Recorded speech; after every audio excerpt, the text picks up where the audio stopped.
New January 6 tapes shatter the very common narratives that were being perpetuated after January 6. We're going to go through 3 of them today, including this myth that Josh Hawley was prancing out of Congress. We're going to see that he was being escorted out of Congress with a group of other lawmakers. We're also going to turn our attention to Brian Sicknick, the Capitol Hill police officer who died after the January 6 events on January 7th of natural causes, according to the Capitol Hill police. But they continued to say and sort of perpetuate this myth that he was killed by the Trump alleged mob. That gets shattered today, according to these new tapes. And then lastly, Jacob Chansley. You remember him as the QAnon shaman, the guy who was going to insurrect America because he was standing in the Senate. Okay, well, he's still in prison, been there serving out a 41-month sentence, courtesy of Judge Royce C. Lamberth, this individual here. We're going to go through this just for a quick recollection of our memories, but we want to take a refresher of the statement of the offense, which is the factual basis. This is the thing that they said he did and how egregious it is. Remember, everybody who was involved in this, they wanted to ram them through this process so that they could get them convicted before enough people could open up the box and see what's inside. So we'll go through all of this, all 3 today. Of course, let's start in the shallow end of the pool before we go through some of the heavy lifting with Jacob Chansley. First myth was this one. Now, you saw this very regularly. If you ever search for Josh Hawley on Twitter, this is one of the most common memes you'll find. It's spammed all over the place. The left absolutely love this. When they have this, sort of half a second clip that is very clearly now cut, they were just singing from the rooftops, as happy as can be, because Josh Hawley is kind of this tough guy, bravado. We're going to go after China, and we're going to go after the libs, and we're going to protect our families, and we're going to stand up for America, and freedom, and like the good stuff that we like here. He is sort of being mocked as prancing around Congress. I'm scared of the insurrectionists, which was a strange conflation. They said that this was like the most violent thing since the Civil War, that this was the most dangerous attack on American democracy in our modern era, in our lifetimes. And then they're mocking him for running out of here. So was it serious or was it not serious? Well, we'll see what Tucker had to say. Now, I was a little bit disappointed with sort of what we got out of Tucker, not necessarily out of Tucker, but out of the process of the release of all of these videos. I would have liked to have seen hours and hours of additional footage be released. Of course, we do not have that. And if you watch the Tucker segment, when he went through the full segment, he explained why. They were basically viewing all of this material through a secured terminal, and they were not able to use other software to cross-index things. And this sort of correlates to what we've seen with a lot of the J6 defendants, where they're not allowed to share their protective orders that say, okay, we'll give you the discovery, but you can't do anything with this. If you do, there's going to be a problem for your case, right? So they are not sharing anything. And so I was very hopeful that this was going to be more of the opening of the box and we were going to see everything, because quite frankly, although I love Tucker and his team and his producers, and I'm sure they're doing an outstanding job going through all of this, they are only a team that has a finite resource and limited capabilities and limited eyeballs and limited time, right? They're going to have to move on to another story at some point. And so I would still like to see all of this footage released, because I really trust the power of the internet to comb through all of this and say, oh yeah, look where this was and look where that was. I mean, the internet uncovered Ray Epps and all the other weirdness that we have been able to cobble together here. And without that power, we don't think we would have ever seen any of this truth come out, because they would have just done their little state funeral for Brian Sicknick, shown Trump the door, been able to use this as a cudgel for an entire political wing of this country, and called it a day with a nice bow tie on it. That's a pretty successful psyop, if you ask me. So here, this is turning into something where there's a lot more inquisition. We're actually having to open all of this up. And they're going, oh no, we didn't want that to happen. Even Mitch McConnell and others are upset about this because, I don't know why. Maybe they were sort of happy with the outcome. But this was the clip from Tucker Carlson, and, shout out to his team. And of course, I'll invite you to go watch the full thing over there. This is about 1 minute and 18 seconds. And this one is specifically focused on the Josh Hawley meme. The fake narrative destroyed. Josh Hawley was actually the last person out the door on January 6th. It wasn't accusing Republican office holders of planning riots on January 6th. It was accusing them of running away from those riots like cowards. In the case of Senator Josh Hawley of Missouri, the committee and their allies accused him of both. Josh Hawley is a... To prove that Josh Hawley was a coward, The committee released video of him loping out of the building on the afternoon of January 6th with a police escort. The tape became a staple on social media. Democrats laughed with derision. Later that day, Senator Hawley fled after those protesters he helped to rile up stormed the Capitol. See for yourself.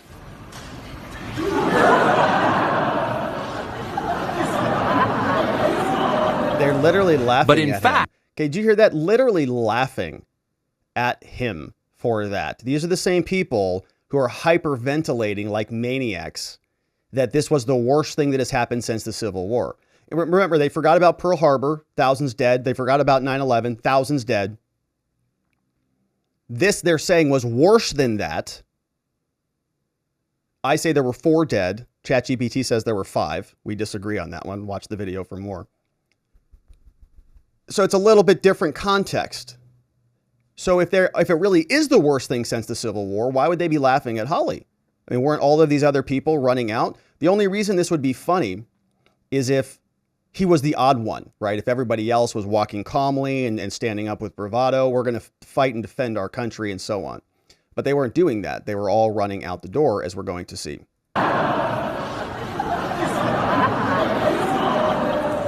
But in fact, the surveillance footage we reviewed shows that famous clip was a sham, edited deceptively by the January 6th committee. The clip was propaganda, not evidence. The actual videotape shows that Hawley was one of many lawmakers being ushered out of the building by Capitol Hill police officers. Look at all those people. And in fact, Hawley was at the back of the pack. The coward tape was a lie, one of many from the January 6th committee.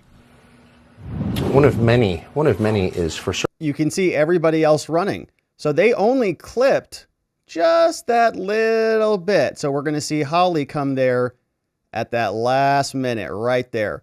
So boom, they got that second, like 104 to 105, 106. Yep, 106, 2 seconds. They got a 2-second clip and they played that on loop like repeat over and over and over and over again, like propaganda liars. I mean, it's nuts that they did that. They had whole committee hearings in the congressional building. They had Liz Cheney and Kinzinger retweeting this crap for months. They had this going on for years, telling us what a coward Hawley is. What a little coward. He talks a big game. He's a Trumper. But then he's just running out of Congress. No, there's a bunch of security guards there. They're all escorting him out. Everybody is going out. And he's kind of the last one out the door. You know, and this is kind of a sad thing. I mean, even Josh Hawley probably doesn't even know this. You know, he can tell his story, right? He could get out there when they're laughing at him and mocking him. And he could have told us, no, everybody, I was actually the last person behind everybody running out the gate here. And nobody would have believed him. We all said, yeah, whatever. Turns out he would have been totally honest had he said that. He's completely vindicated. Thankfully, because Tucker just happened to get his hands on this little bit of video. Everybody else is running out. Footage we reviewed shows that famous clip was a sham, edited deceptively by the January 6th committee. The clip was propaganda, not evidence. The actual videotape shows that Hawley was one of many lawmakers being ushered out of the building by Capitol Hill police officers. And in fact, Hawley was at the back of the pack. Amazing. The coward tape was a lie, one of many from the January 6th committee. Many lies. They did it knowingly. They did it shamelessly. They were trying to craft a narrative. There was not even any oppositional opportunity for the Republicans to provide a counterfactual, any opposition at all, right? In an ordinary proceeding, you'd have an adversarial process. One side would get to ask questions.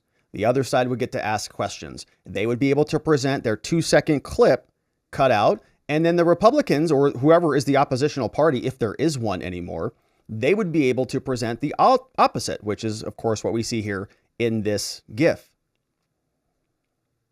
Hawley's running out, super slow-mo. What a weenie, says Liz Cheney. And we don't even know if Liz Cheney's in that pack, you know. Maybe somebody's out there in front. Maybe that's Kinzinger who's like skipping, you know. He's running with his heels a little bit too high. Was that Kinzinger running with his heels too high? I don't know. You know, you got to run with some purpose, Adam. We'll see if there's more to be revealed on that one. But that myth obviously destroyed. It was a fake narrative, fake clip that they just used as propaganda. because that's what they do. They're quite good at it. But another one was, of course, Brian Sicknick. Now, this one was outrageous. And with all due respect to Brian Sicknick and his family, may he rest in peace and may they find peace. Hopefully, we can get to the truth of this, because ChatGPT said that he was somebody who died on January 6th, which was news to me. Now, the media took this one and ran with it hard. You remember we covered this one here. It turns out it was all a bunch of nonsense. I grabbed this from a congressional record. They submitted this as sort of facts and evidence of fake news, essentially. So this was part of the congressional record. You can see it's an article from Glenn Greenwald. They're telling us about false and exaggerated claims being spread about the riot. One of them, he chronicles a bunch of them here, and they submitted that as part of the record. But the reason I grabbed it, the New York Times was posting this back in January 8th, 2021. It's a now updated article. But here's what they said. He dreamed of being a police officer, then was killed by a pro-Trump mob, right? You know, the death of Brian Sicknick, a military veteran and experienced Capitol Police officer, amplified the tragedy, undermined his claims. Why? Because Mr. Sicknick, age 42, was there and Trump rioters attacked the citadel of democracy. Okay. And then they struck him in the head with a fire extinguisher. Fact check, false, New York Times, false, fake news. According to 2 law enforcement officials, with a bloody gash in his head, fake news, not true. Mr. Sicknick was rushed to the hospital and placed on life support. What? None of that's true at all. At all. Not even close. He died on Thursday evening. Okay, they got that part right. That is true. He did die about 9:30 p.m. the following night. Of course, they were back in the Capitol that same night on January 6th by about 8:30.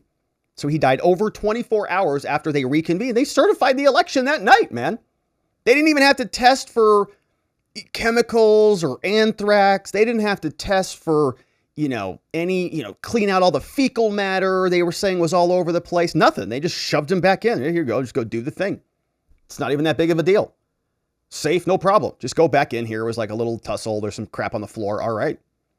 Now, after publication of the articles, right, here's the rest of it. The media went wild.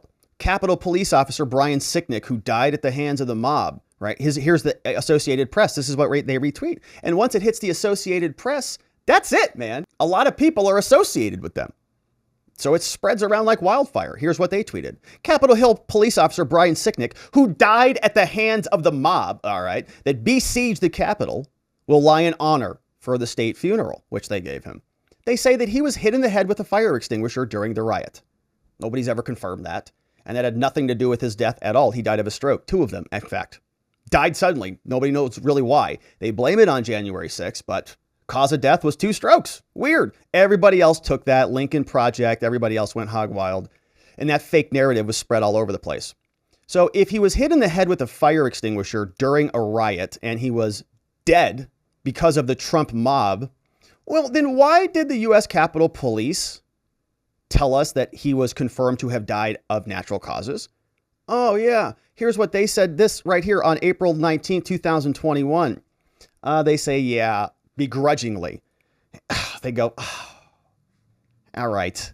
U.S. Capitol Police says, we accept the findings of the medical examiner that Brian Sicknick died of natural causes. Oh, man, I'm sure that hurt to say. Whoever had to type that and post that on this website, they're probably still hurt over that one. They say, this does not change the fact that he died in the line of duty, courageously defending Congress and the Capitol. And you say, yeah, it does, actually. It does actually change the fact, okay? He died the following day of 2 strokes.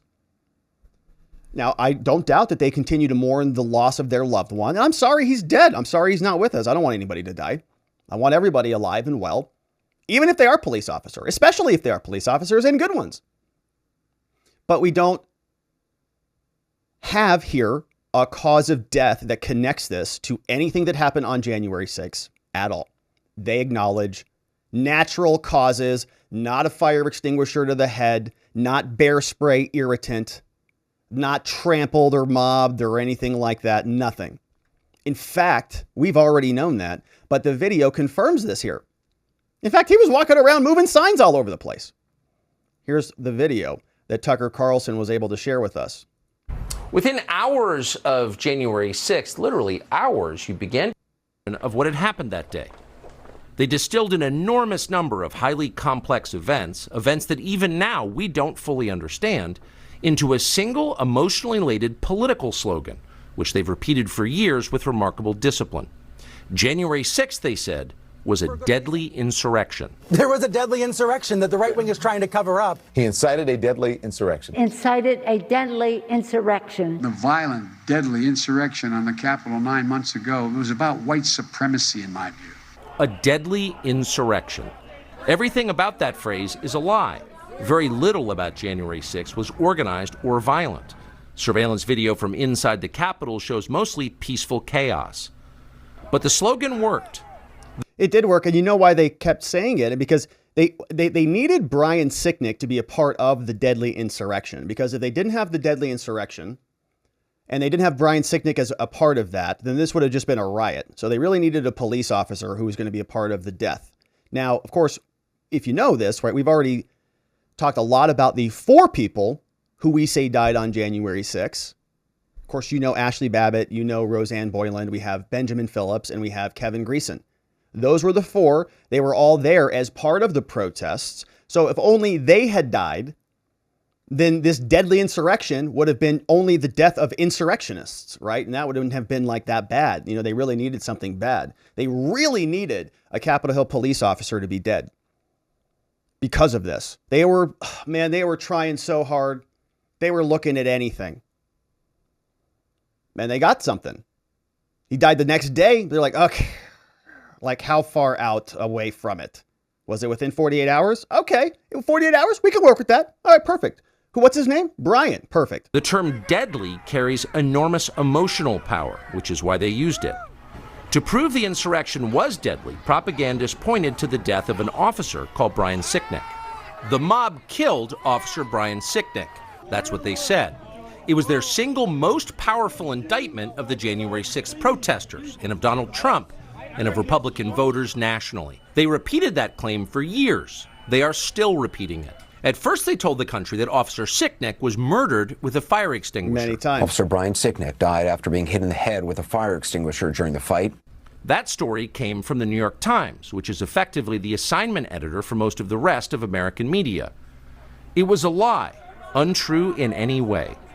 But only after that lie had hardened into conventional wisdom did the newspaper bother to retract it. The New York Times has quietly retracted its story about the death of Capitol Police Officer Brian Sicknick.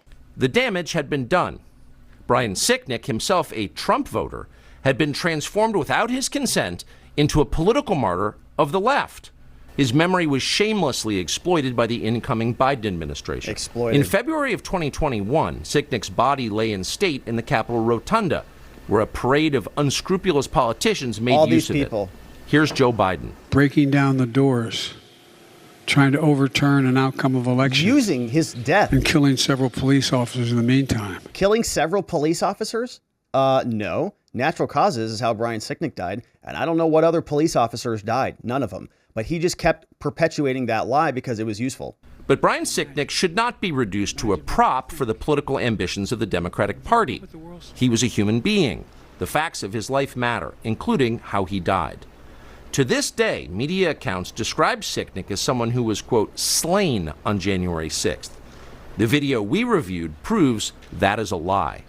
Here is surveillance footage of Sicknick walking in the Capitol after he was supposedly murdered by the mob outside. That's weird. By all appearances, Sicknick is healthy and vigorous. Yeah, he's wearing a helmet, so it's hard to imagine he was killed by a head injury. Yeah, or the fire extinguisher. Whatever happened to Brian Sicknick was very obviously not the result of violence he suffered at the entrance to the Capitol. This tape overturns the single most powerful and politically useful lie the Democrats have told us about January 6th. Yeah, that stinks for them, And it was indeed a lie. The January 6th committee knew perfectly well that Brian Sicknick was walking normally through the Capitol after he was supposedly murdered by Trump supporters. And they know that because they saw this tape.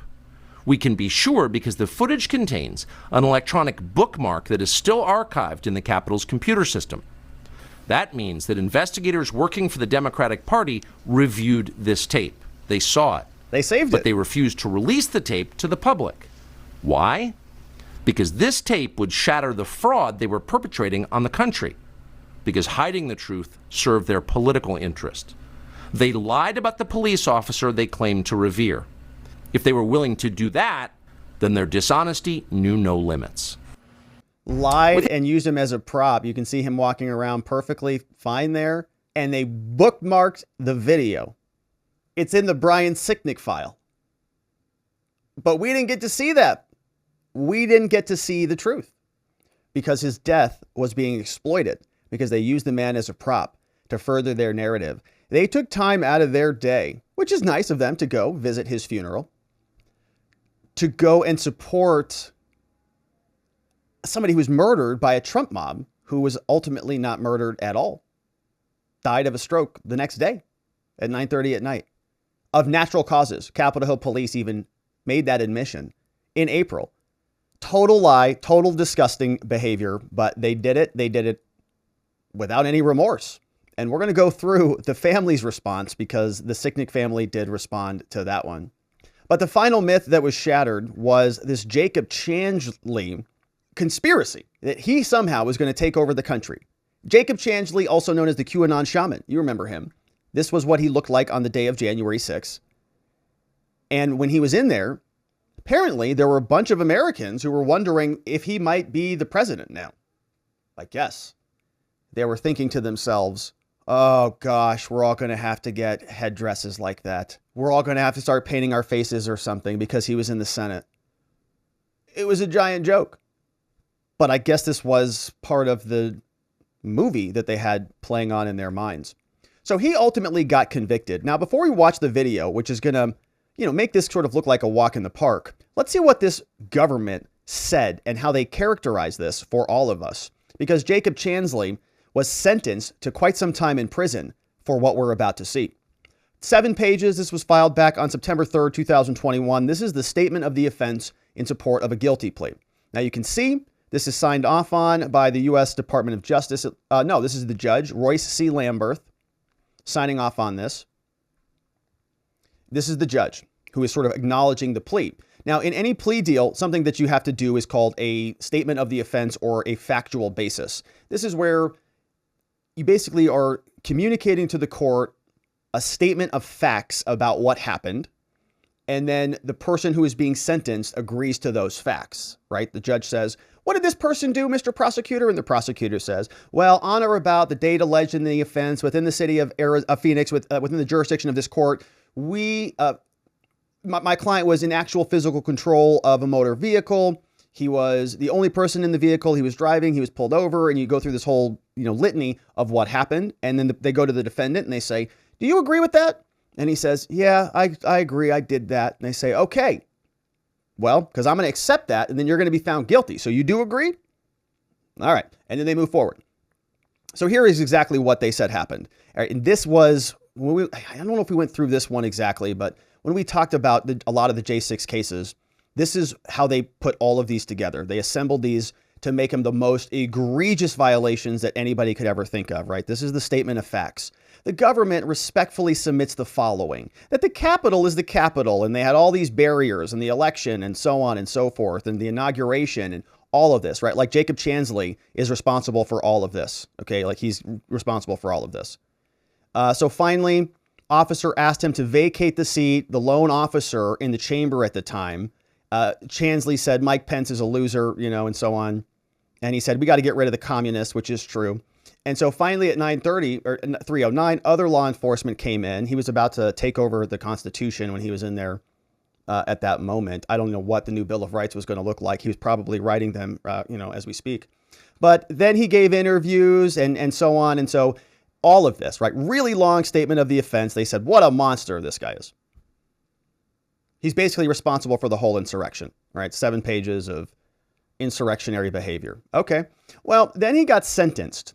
Now, this is the transcript from Jacob Chansley's sentencing proceeding. You can see it's in front of Royce C. Lamberth, district court judge. Jacob Chansley was sentenced back November 17, 2021, out of the D.C. court. It's 57 pages, but we're going to fast forward through all of it. All right. Now, if you read it in full, Jacob Chansley, his lawyers, they do a great job. They say, look, we have really seen a massive transformation with some mental health treatment, with a little bit of focus and attention. Jacob Chansley is going to be back. He's not going to be engaged in this type of behavior, and so on, right? He already served 317 days. He says that he's got no criminal history. He self-surrendered. He presents himself without any promises of good treatment. It's a big sentencing, right? They actually do a nice job. I skimmed through it earlier. But then we get all the way down to the judge's ruling, right? After the case is all presented, the judge is going to listen to the arguments. Jacob Chansley is speaking right now.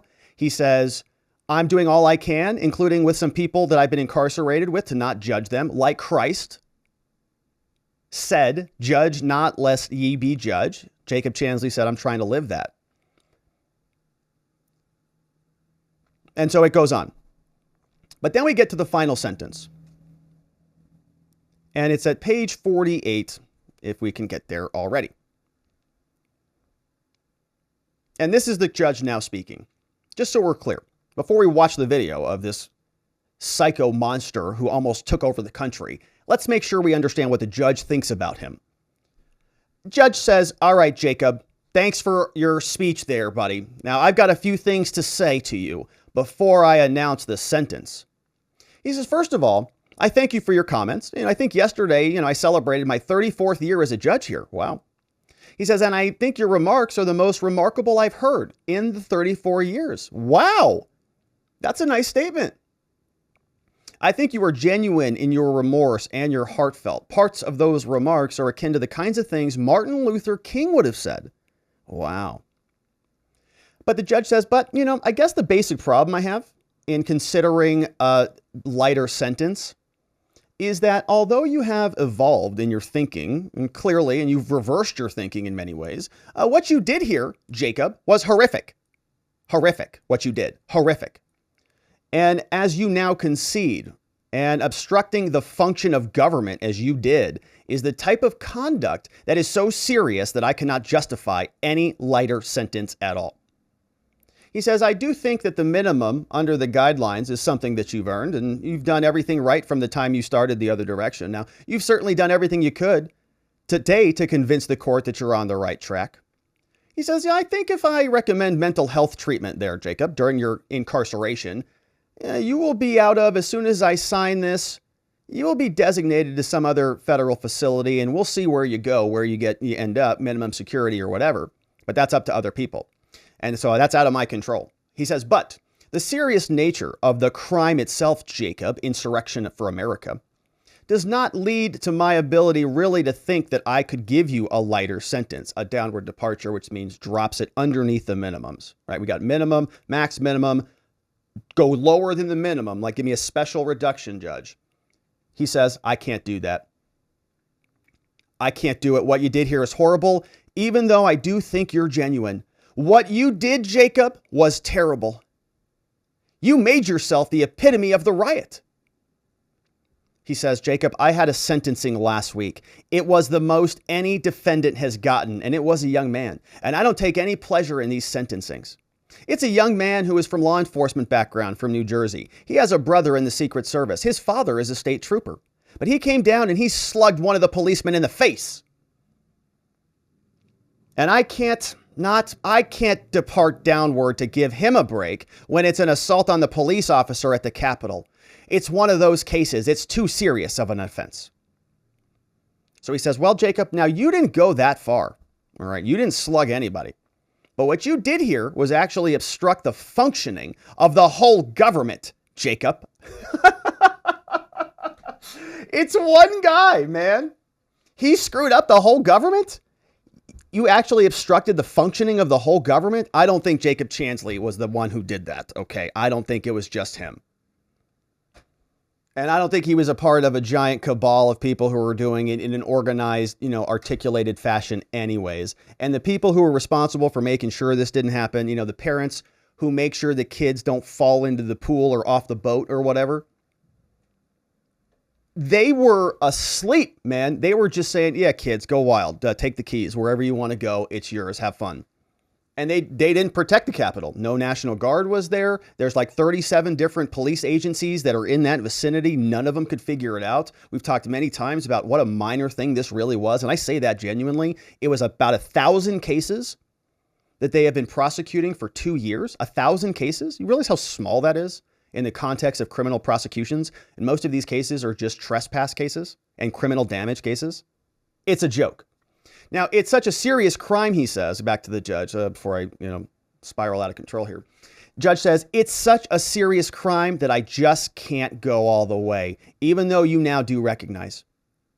You said that what you did today was wrong. You know what you did was wrong, and I admire you for being able to come to terms. You made some very good remarks here today, and I appreciate that. And I think you've gone a long way to where you're going to be, Jacob. And I think you've learned a lot during this period. You've demonstrated that today, and I want to wish you the best. So he says, all right, Jacob, thanks for reading your statement. Pursuant to the guidelines, it's the judgment of the court that you, Jacob Chansley, are hereby committed to the custody of the Bureau of Prisons for a term of 41 months. 41 months. Over 3 years. Okay, for what we're about to see. 3 years. You are further sentenced to serve a period of 36 months of supervised release. So when he gets out after 3 years and 5 months, then he comes back and he's got another 3 years of supervised probation. And he's got to pay $100. Got to comply with the laws. All this other stuff is the standard sentencing provisions. Any questions from anybody? No, Your Honor. Can we send him to Arizona so he's close to his family? Because he's going to be there for 3 years. Talk to the probation officer.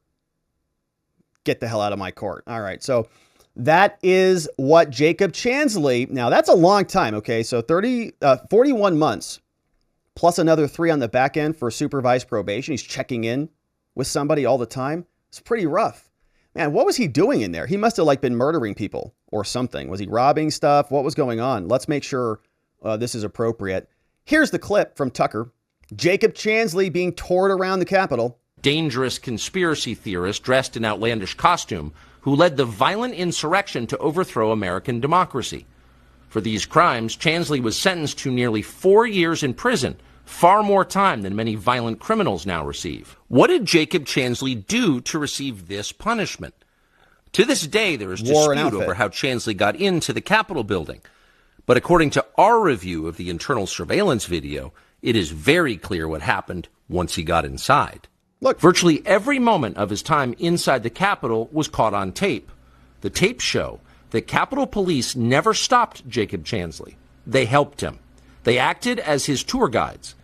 Here's video of Chansley in the Senate chamber. Capitol Police officers take him to multiple entrances and even try to open locked doors for him. We counted at least 9 officers who were within touching distance of unarmed Jacob Chansley. Look. Not one of them even tried to slow him down. Chansley understood that Capitol Police were his allies. Video shows him giving thanks for them in a prayer on the floor of the Senate. He just walked right in. Thank you, Father, for giving the inspiration needed to these police officers to allow us in this building. Contrast the reality of what Jacob Chansley did in the Capitol building on January 6th. The industry. That clip goes on, so go over to Tucker to watch the rest of it. Look at this, my friends. He goes to this door. This cop tries to open it. Now, you can see why they're a little bit skittish with some of this video. So I was waiting for some redacted footage. Like, what are they trying to prevent us from seeing? The big excuse, the big reason why we can't get all the footage, we're like, hey, can you just give us all 14,000 hours? We'll send a hard drive. Okay. You need 2 hard drives. Okay. We'll figure it out. Okay. We can crowdfund some hard drives for you there, FBI, but we want the video. But they said, oh no, it's a security problem because apparently they've got really good security protocols that failed catastrophically when about 1,000 people committed crimes. Remember, it's about 1,000 people. It's not 10,000. It's not 50,000. It's not a football stadium. It's 1,000. That's it.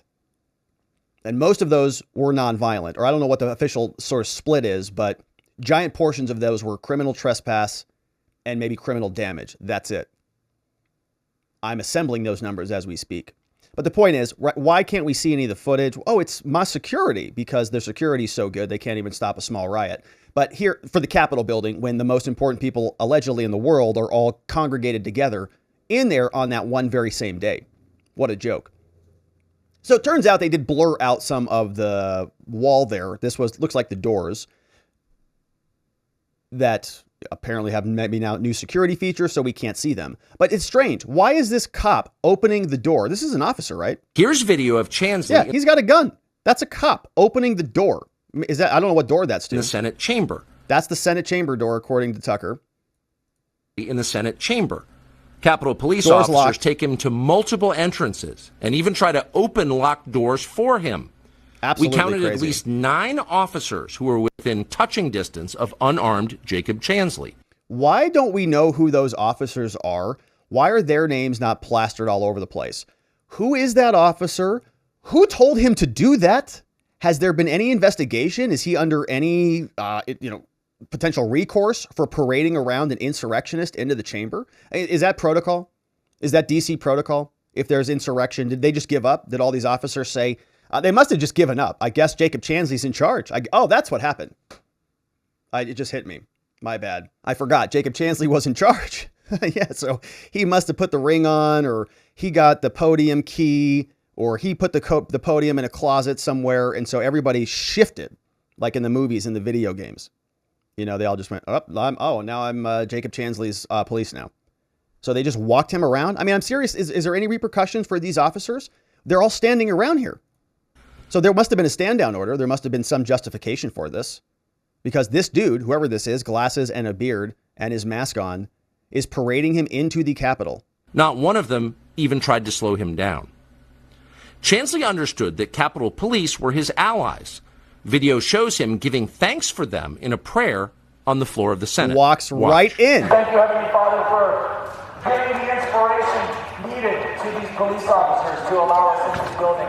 Contrast the reality of what Jacob Chansley did in the Capitol building on January 6th. Absolutely crazy. So there are so many questions. Every one of those officers, I'm sure they've got statements. Those statements have to be written somewhere. But Jacob Chansley's still in prison for that.